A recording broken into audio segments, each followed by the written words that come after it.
If you want to feel something from people, you have to give out something to people. If you want to have an emotional connection with people, kind of like what Mandy was talking about before and Kelly was talking about, if it's just a PR thing, boom, boom, boom, boom, boom, then it's blank. Then it's just cold. But if you want to have some emotional connection, that people care about you and you care about them and they want you to succeed, then you have to have gratitude for them and you have to have love for them. And it sounds all touchy-feely, but if you don't have those things, when you're in the social media world, it comes across. The lesson is, love returns to its giver. And it doesn't matter how that love is disguised. Respect is love. You show respect. When someone gives you something, you make sure other people know that you're grateful for it. Okay? That's one of the great things about social media, is today lots of people were saying how grateful they were for Becky's talk and Mandy's talk. They say it right away. Other people know it. Other people who are, 2,000 miles away know it. And that's you showing that you care about what happened. Okay, so next phase. In 2004, my last biological daughter graduated from high school, and I was no longer drawing the napkins. By the way, that whole emotional thing, that happened in the first year. And I spent 4 more years drawing those napkins for the girls after I was divorced. They lived at my house during the school week, and I kept doing it. So they knew after that, bring them home. And at least my middle daughter Connie did. My youngest daughter Chelsea, she said, no, I just kept throwing them away. But sometimes I would get 2 or 3 back, but mostly just 1. So I started scanning them and putting them on Flickr, so I would have a record of them. I'm a photographer. I had my photographs on Flickr. I'd gotten a new camera in 2005, so I started putting stuff up on Flickr. I started putting the napkins up, even though it's a photo site, and there was a great response to it. It was wonderful. I mean, people loved them. I mean, I told the story, and you heard everybody ooh and ah. It's an emotional story. It really connects, and people love it. And they felt that right away. And so my strategy was to share what I love. Okay, now, I don't love stupidity. I'm not telling you that. I love getting in people's faces who use it as a, deliberately cultivate their ignorance. That is a pet peeve of mine that I can't stand. I don't like rats all that much, but I love drawing. I love quotes. I love letting ideas out into the world. What I call absorbent ideas. The attitude was having fun making connections. Now, one of the cool things about, and I mean, we've been talking about Twitter and we've been talking about Facebook, and that's true, and I have application to that. But at this point in my life, I was on Flickr. And Flickr's a photo community, but you put them in groups and people from all over the world see them. I mean, all over the world. I have friends in Iceland. I have friends in Slovenia. I have friends in Bulgaria. I have friends in Hong Kong that I've been friends with since 2005 because they like my work and I like their work. And we know each other.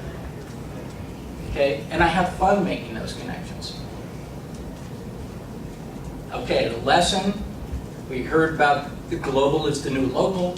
We heard from Becky that local is the new local. And both of those things are true. It doesn't matter where you are. What matters is where you put it. Okay?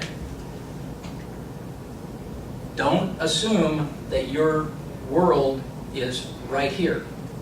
You want to develop that world, but you also have a world much farther beyond. And some people, obviously, it's Tulsa-centric, and that's fine. Other people, it's Oklahoma-centric.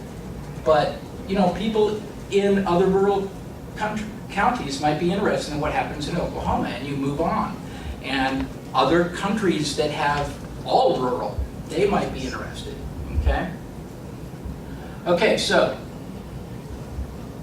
I was posting on Flickr, but I was posting the old drawings. The drawings I had done from 1998 to 2004.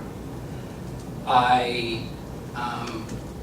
wasn't drawing new napkins. I had plenty. I had hundreds of napkins. And I would just scan them, and I would put them up, and I'd scan them, and I'd put them up, and I'd put commentaries, and that was fine. And I had started a blog a little bit before in 2008 at the very beginning. So I was putting them on my blog, and I was putting them on my on Flickr. So first, absolutely no reaction to the statement I'm about to make. I liked Obama. I still like Obama. When he was elected, I was really excited. And I woke up the next morning and I said, I want to put something online that explains how I feel. And I went looking through my napkins, and I found nothing. So I drew this napkin that morning. And I came up with the quote. It's my quote, "America the Beautiful is beautiful today." And that's how I felt. And I put it up on Flickr, and I put it up on my blog. And along with a lot of other election day images and things, it got a huge response. Thousands of hits, hundreds of comments, one of the most popular napkins I'd ever put up. And it made me realize something, and that was the strategy is to be topical and to be relevant. Okay? Now this, how many people know what this refers to? Jesus knows, right? No. Think back to December when Giffords was shot, and she was shot and she survived. But Christina Green did not survive. And when the president spoke, he spoke this line. And this is the drawing I did of it. And I did it that day. And it meant a lot to me. And so I was being topical, I was being relevant. It wasn't a strategy at that moment, it was me doing what I wanted to do. But it was also me being honest. It was me being honest about what I felt about something and not being afraid to put it out. If I'm afraid to say I like Obama, then I'm probably going to be afraid to say I like Dorito chips. You have to stand up for something. And that doesn't mean you're rude, it doesn't mean you're stupid about it, it doesn't mean you're ignorant about it. It means that you stand up and say, this is what moves me. This is from something more recent. 2 weeks ago, the tsunami and earthquake hit Japan, and I immediately knew the image I wanted to put up. You can't really read what it says, but I did that on purpose. It says, "Calamity is the great leveler." And calamity is the great leveler. And I remembered from my art history days about this woodcut called The Great Wave of Hokusama. And I did a variation on it. And it was honestly my way of expressing kind of horror and how I was moved by it. It also was being honest in that I made sure that I had this original image in my blog posting, because it's always important to give references. It's always important to say where you got something, because you're respecting the person who gave it to you.